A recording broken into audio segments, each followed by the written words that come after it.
चलो मित्रों, आज આપણે ચેપ્ટર 2 દ્રાવણો લેક્ચર નંબર 6 ની શરૂઆત કરીશું।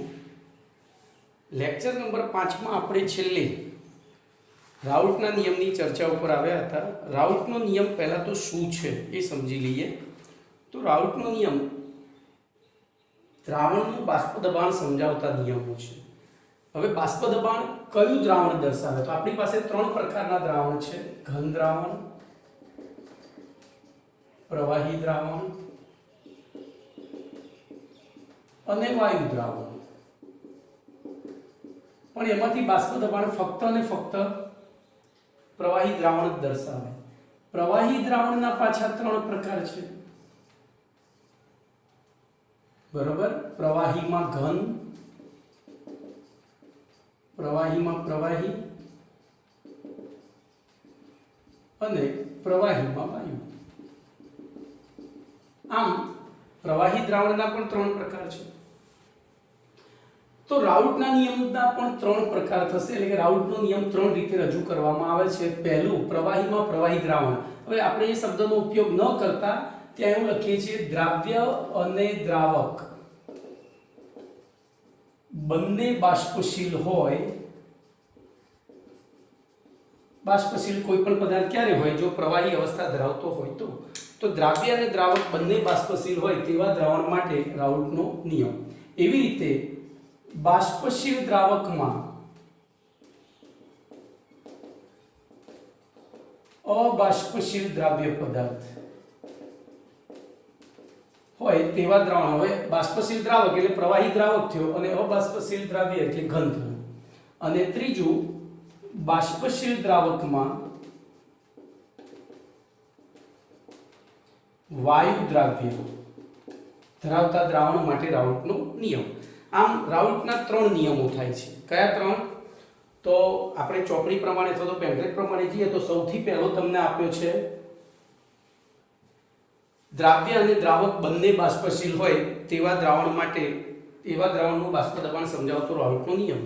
પછી બીજો આપ્યો છે વાયુ દ્રાવ્ય અને પ્રવાહી દ્રાવક, બરોબર? એટલે કે દ્રાવ્ય વાયુ હોય અને દ્રાવક પ્રવાહી હોય તેવા દ્રાવણ માટે રાઉલ્ટનો નિયમ। અને ત્રીજો છે બાષ્પશીલ દ્રાવકમાં અબાષ્પશીલ દ્રાવ્ય, અબાષ્પશીલ એટલે ઘન પદાર્થ તરીકે। તો આપણે સૌથી પહેલા ગઈકાલે જે અધૂરો મૂક્યો તો ત્યાંથી શરૂ કરીશું। આપણા પેમ્ફલેટનો 21મો પ્રશ્ન, આપણા પેમ્ફલેટનો 21મો પ્રશ્ન આપણે ભણીશું। જોઈએ, એ 21મો પ્રશ્ન છે તમારો 21મો પ્રશ્ન છે દ્રાવ્ય અને દ્રાવક બંને બાષ્પશીલ હોય, દ્રાવ્ય અને દ્રાવક બંને બાષ્પશીલ હોય તેવા દ્રાવણનું બાષ્પ દબાણ સમજાવતો રાઉલ્ટનો નિયમ। હવે આપણે આ નિયમનો જવાબ, આ પ્રશ્નનો જવાબ પ્રશ્નમાંથી જ લાવવો છે। હું એક ઉદાહરણ લઈશ, બરોબર? મેં અહીં એક દ્રાવણ લીધું છે, આ એક દ્રાવણ છે। દ્રાવણમાં પેટ્રોલ અને કેરોસીનનું મિશ્રણ છે, એટલે કે પેટ્રોલ પણ બાષ્પશીલ છે અને કેરોસીન પણ બાષ્પશીલ છે। ધારો કે હું પેટ્રોલના 50 મોલ લઉં છું અને કેરોસીનના 5 મોલ લઉં છું, તો એવી પરિસ્થિતિમાં પેટ્રોલ અહીંયા દ્રાવક થશે કારણ કે એનો જથ્થો વધારે થયો, કેરોસીન દ્રાવ્ય થશે। ચલો, આની સપાટી ઉપર આપણે આ જે વાયુ બાષ્પ છે આ બાષ્પ વિચારીશું તો બોલો, એ બાષ્પની અંદર કોના ઘટકો હશે? તો પેટ્રોલની પણ બાષ્પ હશે અને કેરોસીનની બાષ્પ પણ હશે, બંનેની બાષ્પ હશે। તો પછી આ દ્રાવણનું કુલ બાષ્પ દબાણ કેટલું થશે? જોજો, આખી થિયરી ખાલી આ આકૃતિમાં આવી ગઈ। જે લોકો ધ્યાનથી આકૃતિને સમજશે તો બોલો, આવા દ્રાવણનું બાષ્પ દબાણ બરાબર દ્રાવકનું બાષ્પ દબાણ વત્તા દ્રાવ્યનું બાષ્પ દબાણ થાય। જોજો, હવે આ ઇનિશિયલ થયું, પછી આપણે ટેક્સ્ટ પેમ્ફલેટ પ્રમાણે જઈએ છીએ, પહેલા સમજી લો। હવે હવે દ્રાવકનું બાષ્પ દબાણ, ધારો અહીંયા જો આપણને ખબર છે પેટ્રોલ દ્રાવક છે, દ્રાવકના મોલ 50 છે, એટલે કે પેટ્રોલનો જથ્થો વધારે છે, તો અહીંયા પેટ્રોલની બાષ્પ પણ કેવી હશે? વધારે. પેટ્રોલની બાષ્પ પણ કેવી હશે? વધારે. એવી રીતે કેરોસીનનો જથ્થો ઓછો છે તો કેરોસીનની બાષ્પ પણ કેવી હશે? ઓછી. આમ તો અહીંયા હવે જોજો આ એક બે બાષ્પનું મિશ્રણ થયું, આને હું 1 નંબર આપીશ હાલ પૂરતું. હવે પાછા અહીંયા જતા રહીએ. બોલો ઉપર મિશ્રણમાં, તો બાષ્પના મિશ્રણમાં નું કુલ દબાણ બરાબર શું થશે? બોલો જે બાષ્પનું મિશ્રણ બન્યું એનું કુલ દબાણ કેટલું થશે? તો પેટ્રોલની બાષ્પનું દબાણ વત્તા કેરોસીનની બાષ્પનું દબાણ.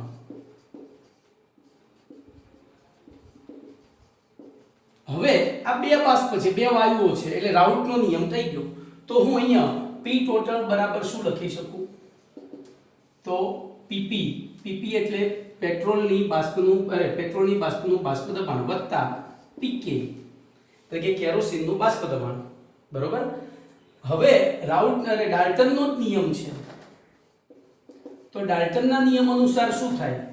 તો વાયુ મિશ્રણનું કુલ દબાણ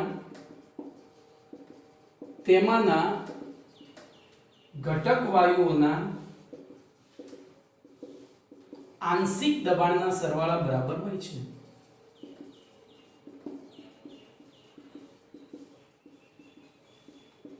તો આ એ વિધાન થયું, જોઈ લો.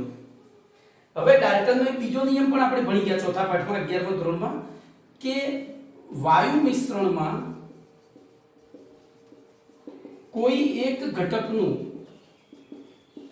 બાષ્પ દબાણ તે વાયુ મિશ્રણના કુલ દબાણ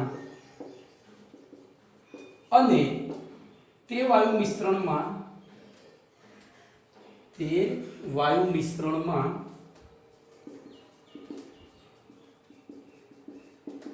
જે તે ઘટક વાયુના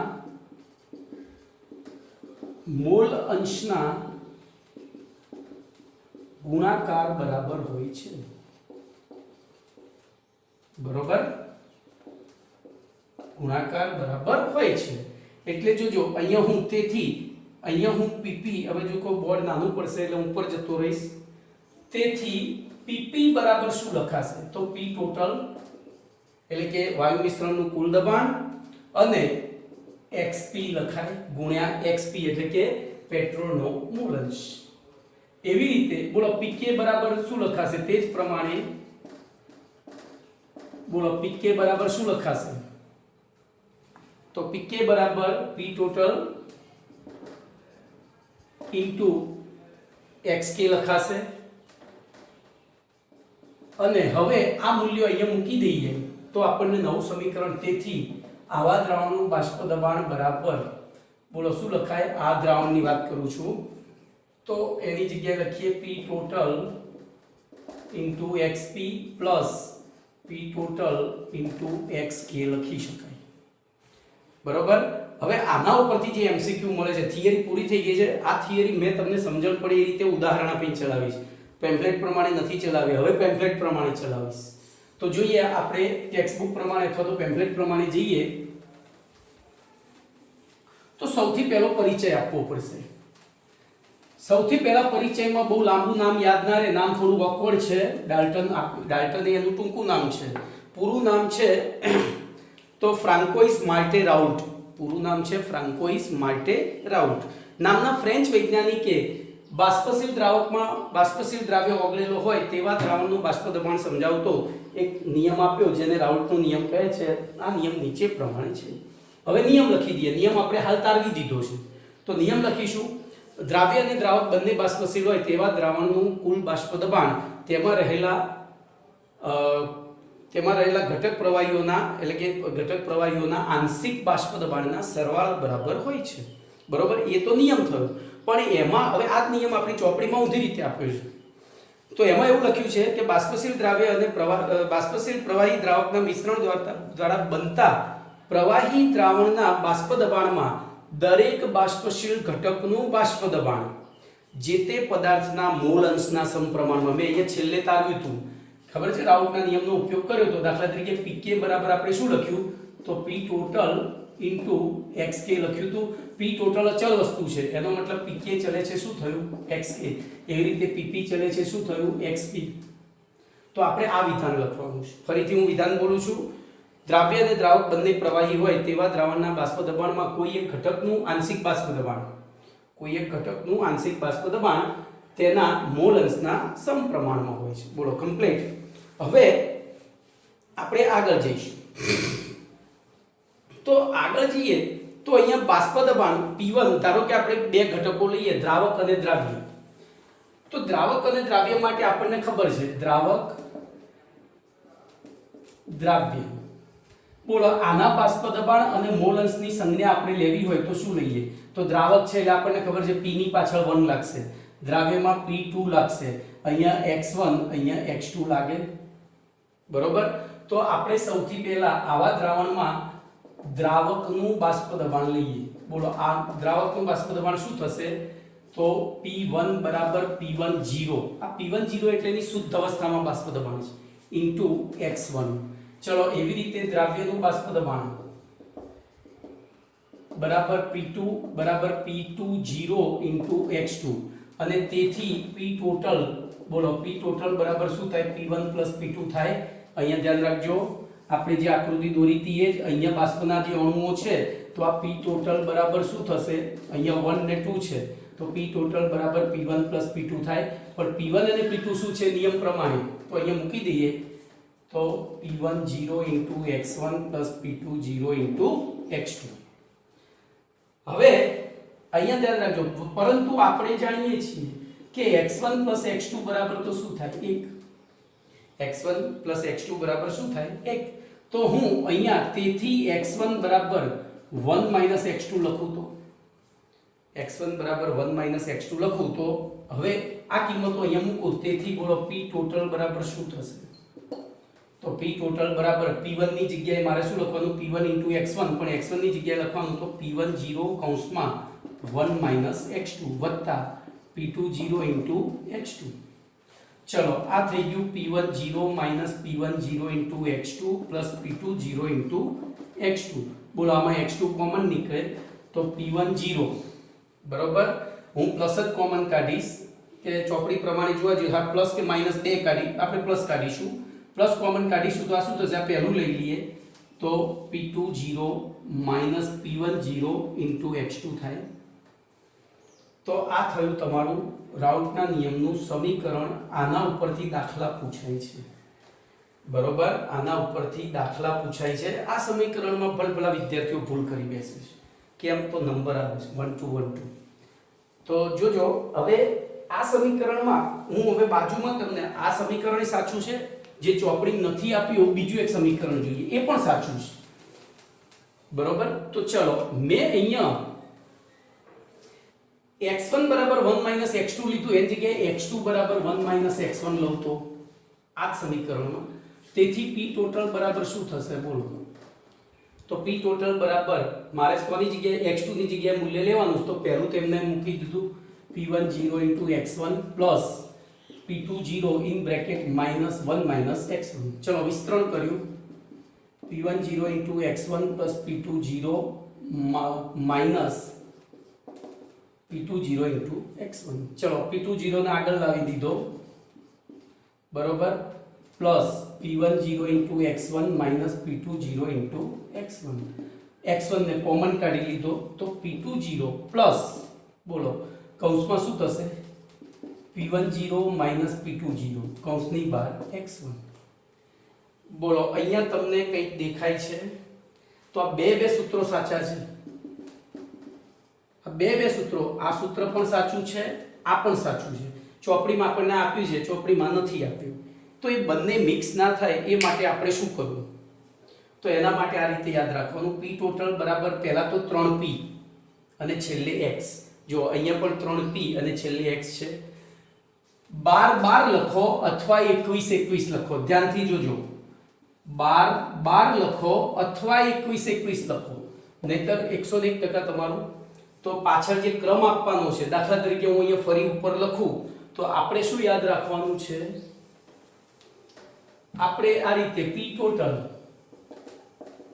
બરાબર, બોલો 3p લખવાના હતા, p બરાબર, એમાં પહેલા પ્લસ, પછી કૌંસમાં p - p અને કૌંસની બહાર x, આ રીતે સમીકરણ લખ્યું. હવે તમારે આ સમીકરણને સાચું જ બનાવવું છે તો અહીંયા 1 2 1 2 બરાબર, અહીંયા ઉપર સોરી મારે 0 લખવાના રહી ગયા બધા બરાબર, અથવા બીજું લખવું હોય તો p ટોટલ બરાબર ફરીથી p0 કૌંસમાં p0 - p0 * x. તો 12 ના લખો તો શું લખવાનું, 21 તો બે સાચા સમીકરણો છે. ઓકે, હવે આ સમીકરણો ઉપરથી નીકળતો એક એમસીક્યુ ની વાત કરીશ તો ધ્યાન રાખજો. એક આલેખ દોરવાનો છે અહીંયા, શેના વિરુદ્ધ શેનો આલેખ, ધ્યાનથી સમજજો. આ આલેખ થોડો અઘરો છે, તો આપણે બાષ્પ દબાણ વિરુદ્ધ મોલ અંશનો આલેખ દોરવાનો છે. થોડી જગ્યા નીચે ઓછી પડશે એટલે હું આ ભૂસી નાખું છું, બોર્ડ નાનું છે એટલે આપણી ઘણી મર્યાદા વાતો તો અહીં મોટું મળ્યું, પણ પેલા જેટલું મોટું તો ના જ મળે ને, આપણા ક્લાસ જેટલું. તો જોજો અહીંયા હું આપણું ફાઇનલ સમીકરણ તો આપણને ખબર જ છે, હવે જરૂર નથી, તો આલેખ દોરીશ અહીંયા બાષ્પ દબાણ એટલે કે p ટોટલ બરાબર. p ટોટલ આપણે નથી લેવું, એ તમને પછી હું સમજાવું છું. અહીંયા લઈશું મોલ અંશ. બોલો, અહીંયા આપણે એક પ્રવાહીમાં બીજું પ્રવાહી ઉમેરી અને દ્રાવણ બનાવવાનું છે. બોલો કેવી રીતે બનાવીશું, તો બટ ઓબ્વિયસ આપણે કોઈ પણ દ્રાવણ બનાવતા હોઈએ ત્યારે પહેલું શું લઈએ છીએ, તો પહેલા લઈએ છીએ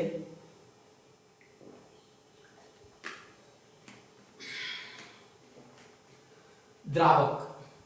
એટલે કે જ્યારે પાત્રમાં તમે દ્રાવક લો છો તો એ દ્રાવકનો મોલ અંશ 1 હોય છે. કેટલો, તો હું સૌથી પહેલા અહીંયા 0 સમય વાત કરું તો x1 = 1 અને x2 = 0 થાય. x1 = 1 અને x2 = 0 થાય.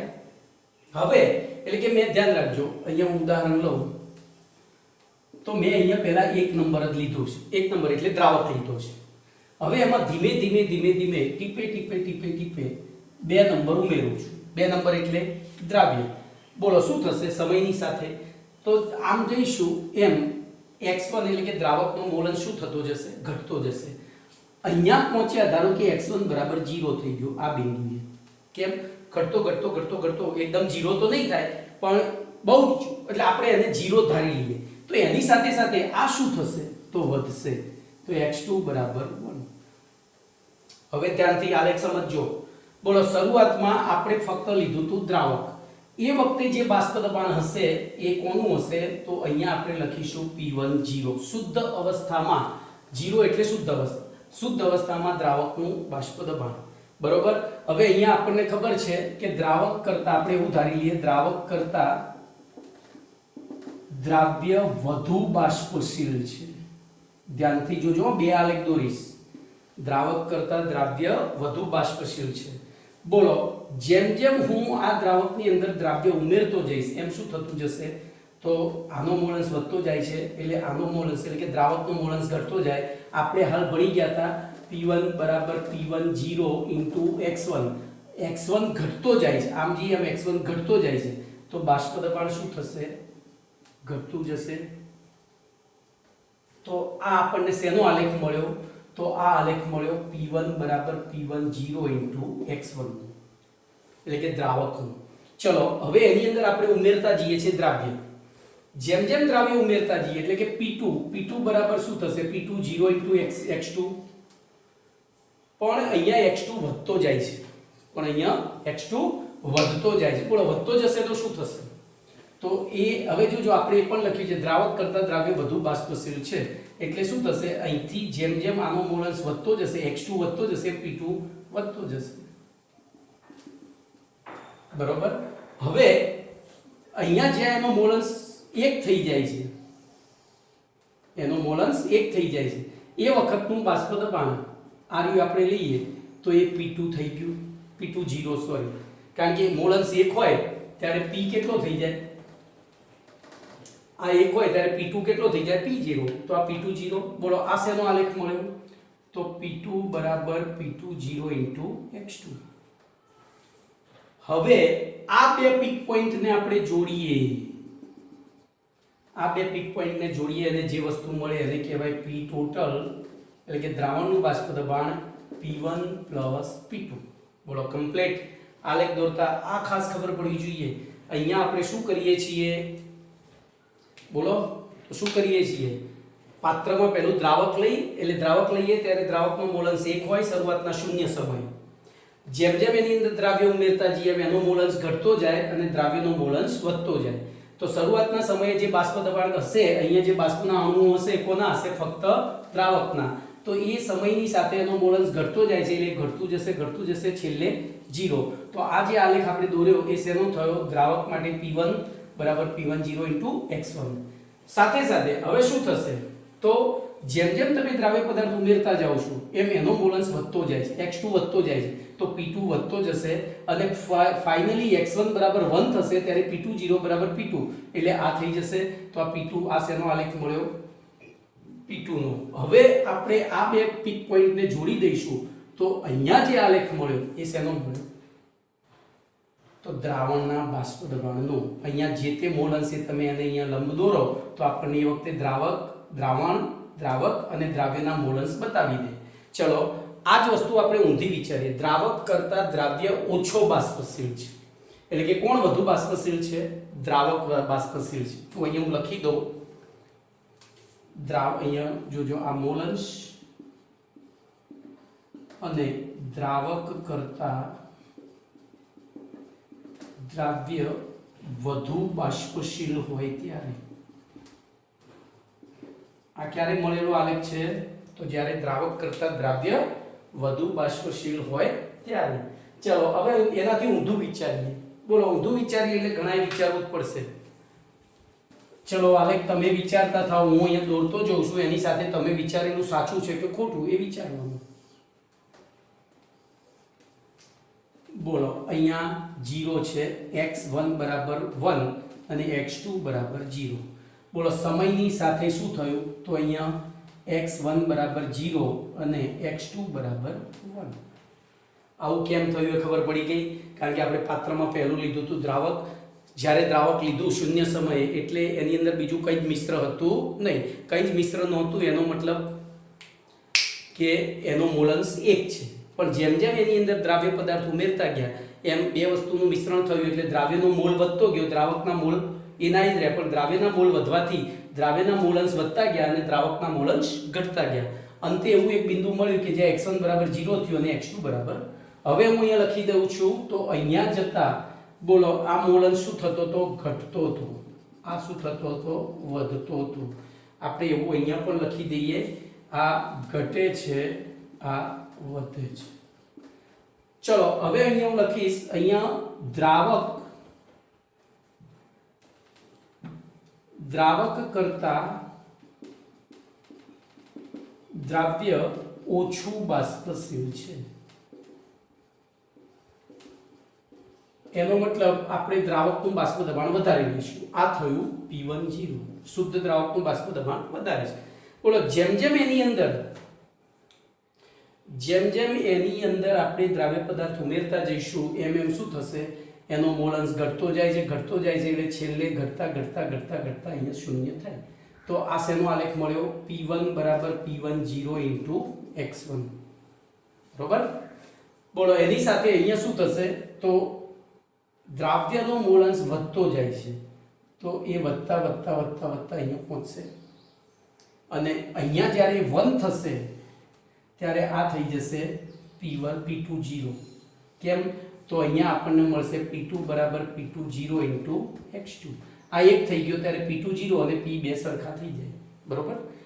હવે આ લાઈન જે જોડીશું એ લાઈન આપણને શું દર્શાવશે, પેલાની જેમ જ P ટોટલ બરાબર P1 P2. તો પહેલો જ MCQ તમને અહીંયા મળી ગયો કે દ્રાવક કરતા દ્રાવ્ય વધુ બાષ્પશીલ હોય ત્યારે મોલન્સ અરે બાષ્પ દબાણ વિરુદ્ધ મોલન્સનો કયો આલેખ સાચો છે? તો આ સાચો થાય.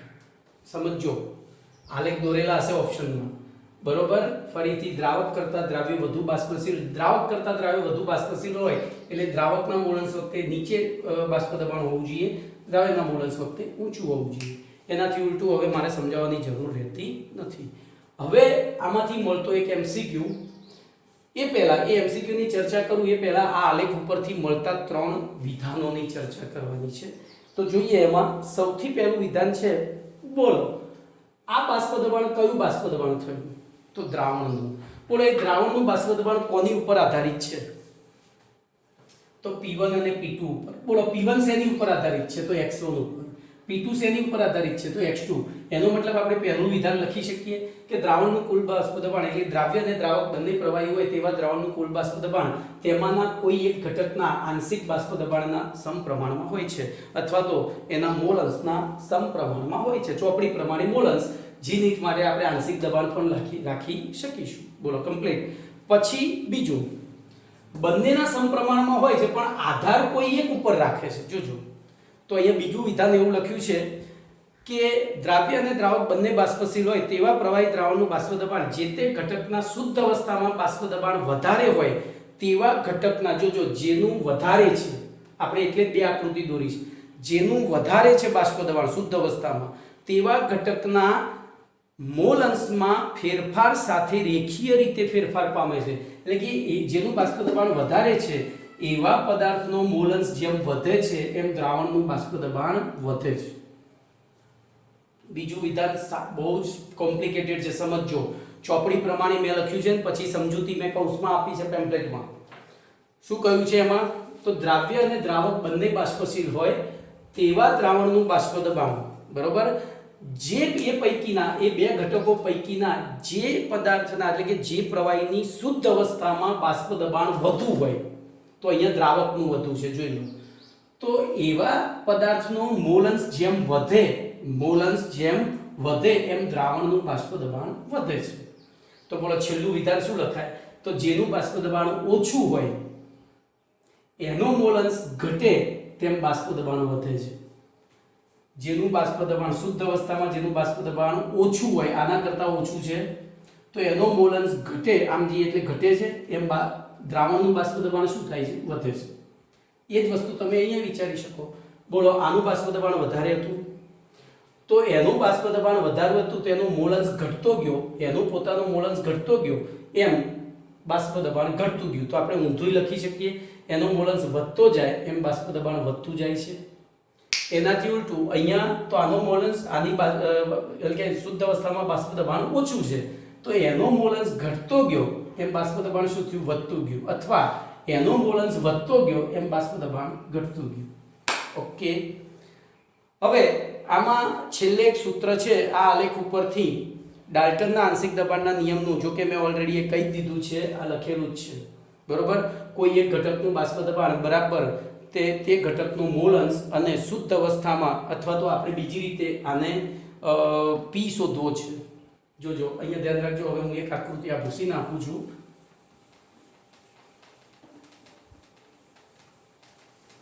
આગળ એક સૂત્ર છે, આલેખની મદદથી દ્રાવણની સપાટી ઉપર આવેલા બાષ્પમાં, હવે જોજો ક્યાં આપણે કયું બાષ્પ દબાણ શોધવાનું. આજે એક જ થિયરી ચાલશે મિત્રો, આ બહુ ડેન્જર થિયરી છે, એટલે અને એના પછી દાખલા તમે ગણજો, નહીં આવડે શીખવાડીશ. એક કે બે ચાલશે, એનાથી વધારે નહીં ચાલે. નાની નાની, એક મોટી ને એક નાની એવી ચાલશે. તો ત્યાં શું થશે? તો આપણે જે દ્રાવણ અહીંયા લીધું હતું, હું આકૃતિ નાની દોરીશ. બોલો અહીંયા પેટ્રોલ અને કેરોસીન હતું, તો ઉપર બોલો PK અને PP થશે, કેરોસીનનું બાષ્પ દબાણ. અને તો એ જે બાષ્પ છે, જોજો એમાં લખ્યું છે ઉપરોક્ત આલેખની મદદથી દ્રાવણની સપાટી ઉપર આવેલી બાષ્પમાં જે તે ઘટકના આંશિક બાષ્પ દબાણ ડાલ્ટનના નિયમ પ્રમાણે. હવે જોજો આ વાયુ મિશ્રણ થયું અને એ વાયુ મિશ્રણમાં P ટોટલ બરાબર શું થાય? તો PK plus PP થાય. અને PK બરાબર તો શું લખાય? P0K * XK અને પ્લસ P0P * XP લખાય. પણ આ XA ને XP શું છે? એ XA ને XP આ નથી, ધ્યાન રાખજો. એ બાષ્પમાં રહેલા મોલન્સ છે, બાષ્પમાં રહેલા મોલન્સ છે. કેમ? તો આ તો ડાલ્ટનનો આંશિક દબાણનો નિયમ છે. ડાલ્ટનનો આંશિક દબાણનો નિયમ વાયુઓને લાગુ પડે. તો આ વાયુ અવસ્થા એટલે કે બાષ્પ અવસ્થામાં મોલન્સ છે. તો આમાંથી પણ આપણને એક સૂત્ર મળી જાય. શું સૂત્ર મળે? બોલો. દ્રાવણ આ જે મિશ્રણ pk બરાબર શું લખાય? તો બાષ્પમાં જે તે ઘટકનો મોલન્સ બરોબર ઇન્ટુ p ટોટલ લખી દેવાય. આ સૂત્ર આપણે ચોથા પાઠમાં ભણ્યા હતા 11મા ધોરણના વાયુ અવસ્થામાં. તો બોલો pk બરાબર શું લખીશું? તો બાષ્પમાં જે તે ઘટકનો મોલન્સ ગુણ્યા દ્રાવણનું કુલ બાષ્પ દબાણ ગુણ્યા દ્રાવણનું કુલ બાષ્પ દબાણ. ઓકે, તો એ સૂત્ર સમજજો. નહીં ખબર પડે તો ફરી ચલાવીશ કારણ કે થોડું કોમ્પ્લિકેટેડ છે. પણ આ સૂત્રનો ઉપયોગ બહુ જબરજસ્ત છે કારણ કે અહીંયા બે પ્રકારના આવે છે મોલન્સ. આ પણ મોલન્સ આવે, આ પણ મોલન્સ. આ મોલન્સ ક્યાં દર્શાવે છે ધ્યાન રાખજો. તો x1 x2 એ દ્રાવણની અંદરના મોલન્સ છે.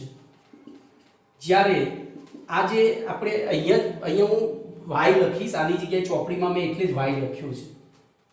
શું લખ્યો છે? yp અરે yk અને yp. તો અહીંયા yk અથવા તો y1 y2 જે છે એ કોના મોલ છે? કોના મોલન્સ છે?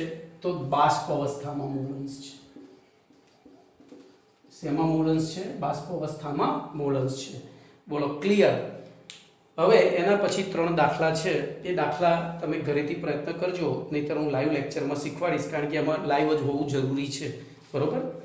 ચલો એના પછી એક એમસીક્યુ લઈ લો. તમારે ઘરેથી મને જવાબ આપવાનો છે આ જ આકૃતિમાં. અહીંયા હું એક લાઈન દોરું છું.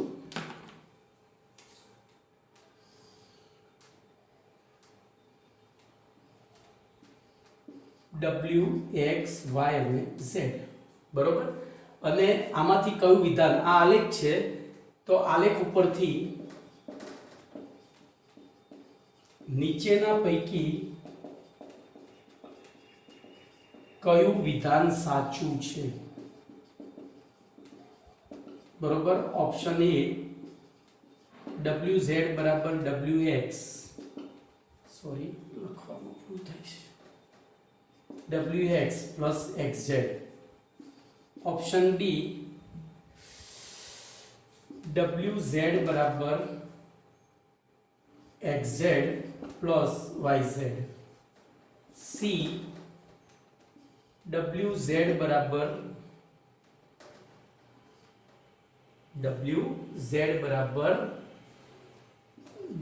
wy plus yz. અને ડી એ અને સી બંને. બરોબર. આ એમસીક્યુ છે. આ એમસીક્યુ નો જવાબ તમારે મને આપવાનો છે. ઓકે, ચલો હવે બહુ સમય ના બગાડતા કારણ કે આપણી 50 મિનિટની મર્યાદામાં આવી થિયરીઓ જે અઘરી હોય લાંબી ચાલે, તો આપણે એક નાની થિયરી એના પછી છે જ એ લઈ લઈએ અને એની ચર્ચા કરી લઈએ. તો જોજો હવે આગળનો પ્રશ્ન છે. આ ભાઈ જોઈ લેજો સ્ટોપ કરીને. હવે તમારા એની અંદર સ્ક્રીનશોટ નહીં લેવાય આપણી એપમાં, એટલે સ્ક્રીનશોટની ટેન્શન ના લેશો. સ્ટોપ કરી અને લખી લેવાનું. બરોબર. સ્ક્રીનશોટ લેવાય એવી સિસ્ટમ છે જ નહીં આમાં. તમે વિડીયો રેકોર્ડ નહીં કરી શકો, એનો કોઈ વસ્તુનો સ્ક્રીનશોટ, હા ખાલી મટીરિયલ ડાઉનલોડ કરી શકશો. તો જોઈએ હવે આગળનો પ્રશ્ન નાનો એવો.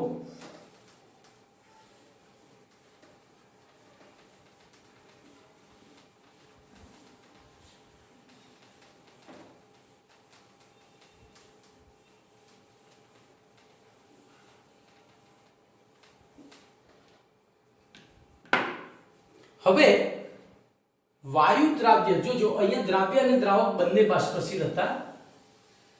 બીજો પ્રશ્ન છે 22મો પ્રશ્ન. દ્રાવક પ્રવાહી એટલે કે બાષ્પશીલ અને દ્રાવ્ય વાયુ હોય તેવા દ્રાવણ માટે રાઉલ્ટનો નિયમ. બોલો આવું એક ઉદાહરણ આપો તો મને. દ્રાવક બાષ્પશીલ પ્રવાહી. અહીંયા આપણે બાષ્પશીલ હોય એટલે પ્રવાહી જ હોય એટલું યાદ રાખવાનું, કારણ કે ઘન કે વાયુ બાષ્પશીલ નથી. વાયુ પોતે બાષ્પ છે એટલે બાષ્પશીલ ના હોય, અને ઘન બાષ્પશીલ નથી. તો હવે આવું એક ઉદાહરણ આપો તો પ્રવાહીમાં વાયુ થયું. હવે પ્રવાહીમાં વાયુ એટલે આપણા મગજમાં તરત જ આવે, બોલો પાણી પ્લસ CO2. શું આવે? પાણી પ્લસ CO2. તો એના માટે આપણે એક નિયમ ભણી ગયા હતા. જો મેં એ નિયમ એટલે ત્યાં ડિટેલમાં સમજાવ્યો હતો. બોલો અહીંયા કોની આપણે આ CO2 કેટલો ઓગળશે એના માટે શું સૂત્ર આપ્યું હતું? P ચલે છે x આપ્યું હતું કે x ચલે છે p. અહીંયા ઓગળશે એના માટે એક્ચ્યુઅલી x ચલે છે p આવવું જોઈએ સૂત્ર, પણ આપણે p ચલે છે x અને એના પરથી p બરાબર kh x આપ્યું હતું. હું પહેલા એ જે ભણ્યા હતા એ કહી દઉં. તો આ હેનરીનો નિયમ થયો. અને આ x એ કયો x સમજાવતો હતો? આ p કયું સમજાવતું હતું? તો અહીંથી બહાર નીકળેલા CO2 નું p દર્શાવતું હતું. એટલે કે અહીંયા જેટલો CO2 વધારે ઓગળ્યો હશે એ વધારે ઓગળ્યો એટલે એનો વધારે બહાર આવે તો એનો દબાણ વધશે અને એ દબાણ એ દ્રાવણમાં એ x અહીંનો હતો. પાછો જોજો એ x અહીંનો હતો. આ થોડી કોમ્પ્લિકેશન છે. હવે આના માટે રાઉટનો નિયમ લગાડીએ તો શું થશે બોલો? તો આપણે અહીંયા બાષ્પ દબાણ લેવાનું છે અને બાષ્પ દબાણ માટે બોલો વાયુ તો બાષ્પ દબાણ દર્શાવે નહીં. વાયુ તો બાષ્પ દબાણ દર્શાવે નહીં. તો બાષ્પ દબાણ કોણ દર્શાવશે? તો અહીંયા પ્રવાહી પ્લસ વાયુ. કેમ? તો વાયુ ઉપર ગયા પછી રહે જ નહીં, નીચે. બાષ્પ દબાણ ક્યારે લાગે? જો નીચે તરફ આવે તો. આપણે બાષ્પ દબાણની વ્યાખ્યામાં એવું ભણ્યા હતા કે દ્રાવણમાંથી બાષ્પમાં રૂપાંતરિત થતા બાષ્પના ઘટકોના વડે દ્રાવણની મુક્ત સપાટી ઉપર લાગતા દબાણને. પણ વાયુની તો વૃત્તિ કેવી હોય? ઉપર જવાની, એટલે એ તો દબાણ લગાડતો નથી. તો બોલો આવા દ્રાવણનું બાષ્પ દબાણ કેટલું હોય? માત્ર ને માત્ર તેના પ્રવાહી ઘટકના બાષ્પ દબાણ જેટલું. બરોબર? તો આટલું જ સમજવાનું છે. હવે તમે ચોપડી પ્રમાણે વિચારી શકો. તો સૌથી પહેલા આપણે ચોપડી પ્રમાણે એટલે કે પેમ્ફલેટ પ્રમાણે જોઈએ તો તમારે અંદર વાંચવાનું છે. હું અહીંયા સમજૂતી આપું છું એટલે પછી જો પહેલા સમજૂતી લઈ લો પછી વાંચજો. તો રાઉટના નિયમ પ્રમાણે પ્રવાહી દ્રાવકમાં વાયુ દ્રાવ્ય ઓગળેલો હોય એટલે કે આપેલા દ્રાવણના બાષ્પશીલ ઘટકનું બાષ્પ દબાણ આપણે હમણાં જ ભણી ગયા. બાષ્પશીલ ઘટકનું બાષ્પ દબાણ એના આંશિક બાષ્પ દબાણ એટલે કે શુદ્ધ અવસ્થામાં બાષ્પ દબાણ અને મોલ અંશના ગુણાકાર બરાબર હોય છે. એટલે કે P બરાબર P0 x હોય છે. આપણે ભણી ગયા. હવે વાયુ દ્રાવ્યના પ્રવાહી દ્રાવકમાં બનાવેલા દ્રાવણ માટે એક ઘટક એટલો બધો બાષ્પશીલ છે એટલે કે એક વાયુ છે એટલો બધો બાષ્પશીલ છે કે શું કરે કે તે વાયુ તરીકે અસ્તિત્વ ધરાવતો હોય છે. અને આથી આવી બાબત આપણે હેનરીના નિયમમાં પણ અભ્યાસ કરી ચૂક્યા છીએ. તે પ્રમાણે આવા દ્રાવણમાં વાયુની પ્રવાહી દ્રાવકમાં દ્રાવ્યતા આપણે હેનરીના નિયમ પ્રમાણે રજૂ કરી હતી. બોલો ક્લિયર? આપણે પહેલું એ સમજી ગયા. હવે વાત કરીએ તો ઉપરોક્ત બંને સૂત્રો, આ બંને સૂત્રોની તુલના કરીએ. આ બાષ્પ દબાણનું સૂત્ર છે, આ દ્રાવ્યતાનું સૂત્ર છે. તો આ બેમાં તફાવત ક્યાં છે? એક જ જગ્યાએ P0 અને KH માં. શું તફાવત છે? તો બંને સૂત્રોની તુલના કરતા તે પ્રવાહી દ્રાવણમાં બાષ્પશીલ પદાર્થ અથવા વાયુના આંશિક દબાણ કે દ્રાવણમાં બાષ્પશીલ પદાર્થ અથવા વાયુના મોલ અંશના સમપ્રમાણમાં હોય છે. ફરીથી વાક્ય થોડું અઘરું છે. બરોબર? તુલના કરતા કહી શકાય કે પ્રવાહી દ્રાવણમાં બાષ્પશીલ પદાર્થ અથવા વાયુનું આંશિક દબાણ તે દ્રાવણમાં પ્રવાહી પદાર્થ એટલે કે બાષ્પશીલ પદાર્થ અથવા વાયુના મોલ અંશના સમપ્રમાણમાં હોય છે. તો હું આના ઉપરથી આ જે લખું છું PP એટલે પ્રવાહી અને આ લખું PV એટલે વાયુ. તો બોલો PP બરાબર શું થશે? તો P0P * XP. એટલે XP એટલે P ફોર પ્રવાહી છે. એવી રીતે આ શું થશે? PV. તો PV બરાબર P0V * XV. બરોબર?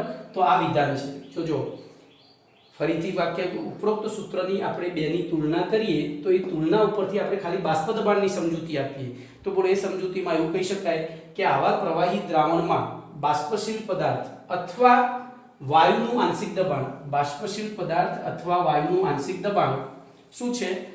તે દ્રાવણમાં તે બાષ્પશીલ પદાર્થના અથવા તે વાયુના મોલ અંશના સમપ્રમાણમાં છે. હું અહીંયા આ તો આંશિક દબાણ છે. આંશિક દબાણ હંમેશા અચળ જ હોય. નિયત તાપમાને કોઈ પણ પદાર્થનું વાયુ પદાર્થનું દબાણ અચળ હોય તો એને અચળાંક તરીકે લઈ લો. તો PP ચલે છે XP અને PV ચલે છે XV થઈ જાય. તો તમારી થિયરીનો બીજો મુદ્દો આટલું સમજાવે છે. હવે એના ઉપરથી આપણે કહીએ કે ઉપરોક્ત બંને સૂત્રો આમ દેખાય છે સમાન પરંતુ એના સપ્રમાણતા અચળાંક જુદા જુદા છે. અહીંયા સપ્રમાણતા અચળાંક તરીકે શું હતું? એનું આંશિક દબાણ હતું જ્યારે ત્યાં હેનરીનો અચળાંક છે. બરોબર?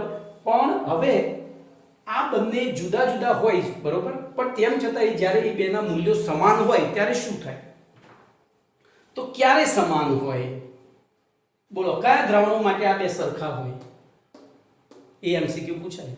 તો આવા બાષ્પશીલ દ્રાવકમાં વાયુ દ્રવ્ય ઓગળેલો હોય એના માટે હેનરીનો અચળાંક અને એનું આંશિક બાષ્પ દબાણ હંમેશા સમાન હોય. બોલો અહીંયા ટૂંકમાં પ્રવાહી દ્રાવકમાં વાયુ દ્રવ્ય ઓગળેલો હોય તેના માટે હેનરીનો નિયમ અને રાઉલ્ટનો નિયમ એક જ છે. બોલો ક્લિયર? ઓકે, ચલો એના પછી આપણે જઈએ આગળનો પ્રશ્ન. તો એ પ્રશ્ન થોડો લાંબો છે પણ ચલો વાંધો નહીં, નથી લાંબો, ચાલી જશે. તો બોલો હવે હું પ્રશ્ન લખું છું, જવાબ તમે આપશો. 23મો પ્રશ્ન.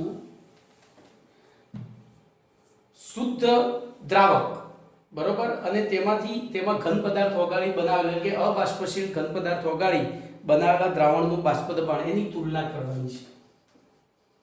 શુદ્ધ દ્રાવકનું બાષ્પ દબાણ અને તેમાંથી બનાવેલા દ્રાવણનું બાષ્પ દબાણ. ચલો હું એક ઉદાહરણ લઉં. આમાં 1000 ml પાણી લઉં છું, બીજામાં 1000 ml પાણી અને 1 મોલ ખાંડ નાખું છું, ત્રીજામાં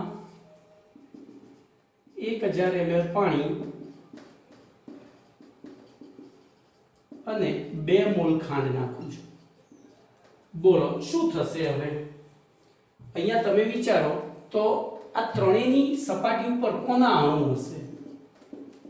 તો જોજો ખાંડ, અહીંયા ખાંડ છે, ખાંડ અબાષ્પશીલ છે બરોબર, અબાષ્પશીલ છે. આ પણ તો બાષ્પશીલ માત્ર પાણી જ છે એટલે અહીંયા પાણીના જ બાષ્પરૂપ અણુ હશે, પાણીની બાષ્પ હશે. કોની બાષ્પ હશે? પાણીની બાષ્પ હશે. અહીંયા પણ પાણીની બાષ્પ હશે. હવે આ ત્રણેય જગ્યાએ જે પાણીની બાષ્પ છે એમાં કઈ બાષ્પનો જથ્થો વધારે હશે?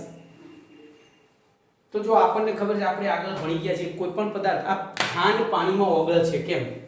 તો ખાંડના અણુઓ અને પાણીના અણુઓ વચ્ચે શું થાય છે? આકર્ષણ થાય છે. અને એના કારણે જોજો અહીંયા ધારો કે 1 મોલમાં તમને ખબર પડે એટલે હું મોલની જગ્યાએ અહીંયા 1000 અણુ પાણી, સમજણ પડે એ માટે અણુ પાણી વત્તા 100 અણુ ખાંડ લખું છું. એવી રીતે અહીંયા પણ ml ની જગ્યાએ અણુ કરી દઉં, 1000 અણુ પાણી અને 200 અણુ ખાંડ લખી દઉં છું બરોબર. અહીંયા 0 અણુ ખાંડ છે, આપણે કોઈ ખાંડ ઉમેરી જ નથી એટલે કે શુદ્ધ દ્રાવક છે. બોલો શું થશે? તો અહીંયા કુલ મુક્ત અણુઓ કેટલા? બોલો પાણીના મુક્ત અણુઓ કેટલા રહેશે? તો પાણીના મુક્ત અણુઓ બોલો અહીંયા 1000 રહેશે. કેમ? તો ખાંડ છે જ નહીં. આમાં 900 રહેશે, આમાં 800 રહેશે. તો પછી બાષ્પમાં જતા અણુઓની સંખ્યા અહીંયા સૌથી વધુ, કારણ કે જેટલા મુક્ત અણુ વધારે એટલું બાષ્પીભવન વધારે થાય. તો સૌથી વધુ, મધ્યમ અને સૌથી ઓછું બરોબર. તો હવે પ્રશ્ન જુઓ. પ્રશ્ન છે નિયત તાપમાને પ્રવાહી દ્રાવકમાં ઘન દ્રાવ્ય પદાર્થ ઓગાળી બનાવેલા દ્રાવણનું બાષ્પ દબાણ શુદ્ધ પ્રવાહીના બાષ્પ દબાણ કરતાં ઓછું હોય છે. કારણ આપો. કારણ કે શુદ્ધ દ્રાવકમાં બધા જ દ્રાવકના અણુઓ મુક્ત હોય છે, તેમાં દ્રાવ્ય પદાર્થ હોતો નથી, તેથી તે કોઈ જગ્યાએ આકર્ષાયેલા હોતા નથી. જ્યારે દ્રાવણ બનાવવામાં આવે ત્યારે દ્રાવ્યના અણુઓ વડે શું દ્રાવકના કેટલાક અણુઓ આકર્ષાયેલા રહે છે, જેમનું બાષ્પીભવન થતું નથી. તેથી તેવા દ્રાવણની મુક્ત સપાટી ઉપર આવેલા બાષ્પના અણુઓની સંખ્યા શુદ્ધ દ્રાવકની સપાટી ઉપર આવેલા બાષ્પના અણુઓની સંખ્યા કરતાં ઓછી હોય છે. પરિણામે શુદ્ધ પ્રવાહી દ્રાવક કરતાં તેમાંથી બનાવેલા પ્રવાહી દ્રાવણનું બાષ્પ દબાણ હંમેશા ઓછું હોય છે. ઓકે, ચલો એના પછી બોલો ઘન દ્રાવ્ય અને પ્રવાહી દ્રાવક ધરાવતા પ્રવાહી દ્રાવણોનું બાષ્પ દબાણ સમજાવો. ઘન દ્રાવ્ય અને પ્રવાહી દ્રાવક, તો એના એ જ વસ્તુ આવી. બોલો આવા દ્રાવણનું બાષ્પ દબાણ કોને આભારી હશે? વિચારો તો. તો આમાં બાષ્પશીલ કોણ છે? જો બે પ્રશ્નો, બે નાના નાના છે, બે ટુકડા કર્યા છે, પણ સમજૂતી એક જ. બોલો આના માટે હું શું લખી શકું? P બરાબર P01 * x1 લખી શકું, કારણ કે x2 તો ખાંડ છે, આ x1 થયો, આ x2 થયો. ખાંડ કેવી છે? અબાષ્પશીલ. તો અહીંયા પણ એ લખી શકું ને, P2 P બરાબર શું લખી શકું બોલો? તો P બરાબર P10 * x1. અહીંયા પણ P બરાબર P10 * x1, પણ અહીંયા x1 બરાબર 1 છે. અહીંયા x1 બરાબર 1 છે, કારણ કે ખાંડ 0 અણુ હતી. અહીંયા x1 બરાબર 0 કરતા, એટલે કે x1 એ 1 કરતા થોડું ઓછું છે, જ્યારે અહીંયા x1 1 કરતા વધુ વધારે છે. એટલે ટૂંકમાં આવા દ્રાવણનું બાષ્પ દબાણ બોલો કોના મોલ અંશના સમપ્રમાણમાં હોય? તો પ્રવાહી દ્રાવકના. તો હવે પ્રશ્ન આ રીતનો છે, ઘન દ્રાવ્ય અને પ્રવાહી દ્રાવક ધરાવતા પ્રવાહી દ્રાવણનું બાષ્પ દબાણ સમજાવો. ભાઈ આ બધા પ્રશ્નો બોર્ડમાં કેવા નથી પૂછાતા, પણ જીનીટ માટે બહુ મહત્વના છે. આ કન્સેપ્ચ્યુઅલ ક્વેશ્ચન કહેવાય. તમારો કન્સેપ્ટ ક્લિયર થાય તો એમસીક્યુ ઈઝીલી આવડે. તો જોઈએ અહીંયા ઘન દ્રાવ્ય પદાર્થ અને પ્રવાહી દ્રાવક પદાર્થ ધરાવતા પ્રવાહી દ્રાવણોમાં ઘન દ્રાવ્ય પદાર્થ અબાષ્પશીલ હોય છે, જ્યારે દ્રાવક બાષ્પશીલ હોય છે. આથી આવા દ્રાવણનું બાષ્પ દબાણ મુખ્યત્વે કોને આભારી હોય છે? બાષ્પશીલ દ્રાવકને આભારી હોય છે. બરોબર. હવે રાઉટના નિયમ પ્રમાણે આપણે જોવા જઈએ તો કોઈપણ દ્રાવણના દરેક બાષ્પશીલ પદાર્થનું આંશિક બાષ્પ દબાણ તે દ્રાવણમાં રહેલા જે તે બાષ્પશીલ ઘટકના મોલ અંશના સમપ્રમાણમાં હોય, અને તેથી P1 P ચલે છે x1 P1 સોરી અહીંયા 1 લખવાનો રહી ગયો છે. P1 ચલે છે x1 અને P1 ચલે છે x1 માં આપણે સમતાનો સંબંધ લખીએ તો વચ્ચે અચળાંક તરીકે એનો રાઉટના નિયમ પ્રમાણે જેનું શુદ્ધ અવસ્થામાં બાષ્પ દબાણ આવે તો P1 બરાબર P10 * x1. બરોબર. હવે આમ ટૂંકમાં આપણે એવું કહી શકીએ કે પ્રવાહી દ્રાવકમાં ઘન દ્રાવ્ય પદાર્થ ઓગાળીને બનાવેલું જે દ્રાવણ છે, બરોબર, એ દ્રાવણનું બાષ્પ દબાણ હંમેશા તે દ્રાવણમાં રહેલા બાષ્પશીલ ઘટકના મોલ અંશના સમપ્રમાણમાં હોય છે. બરોબર, કમ્પ્લીટ. અને જો અહીંયા બાષ્પ દબાણ વિરુદ્ધ મોલ અંશનો આલેખ દોરવામાં આવે તો હમણાં આપણે આલેખ દોર્યો તો શરૂઆતમાં એનો મોલ અંશ 0 હોય, તો હું અહીંયા આ જ આકૃતિમાં આલેખ કરી દઉં તો જોજો આ બાષ્પ દબાણ અને અહીંયા મોલ અંશ. તો જેમ જેમ મોલ અંશ અહીંયા જોજો આનો આલેખ છે ને, તો શૂન્ય અવસ્થા એનો મોલ અંશ મહત્તમ હશે, કારણ કે આપણે અંદર ઉમેરતા જઈએ. પહેલા 100 ઉમેરી, બીજી 100 ઉમેરી એટલે 200 થઈ. તો આ રીતે શું થતો જશે? આવો મળશે. બરોબર. આલેખનો એનો ઢાળ ચડતો મળશે. ઓકે, એનો ઢાળ ચડતો મળશે. તો તમારા પેમ્પલેટના પ્રશ્ન નંબર 21, 22, 23 અને 24 ચાર પ્રશ્નો, એમાં એક જ લાંબો હતો, 3 ટૂંકા હતા. એ જોઈ લેજો. બરોબર. અને આપણે આજે સાંજે પાછું, સોરી આજે તમને નોટિસ આપવાની કોઈ જરૂર નથી. ઓકે, તો અહીંયા આપણું લેક્ચર પૂરું થાય છે.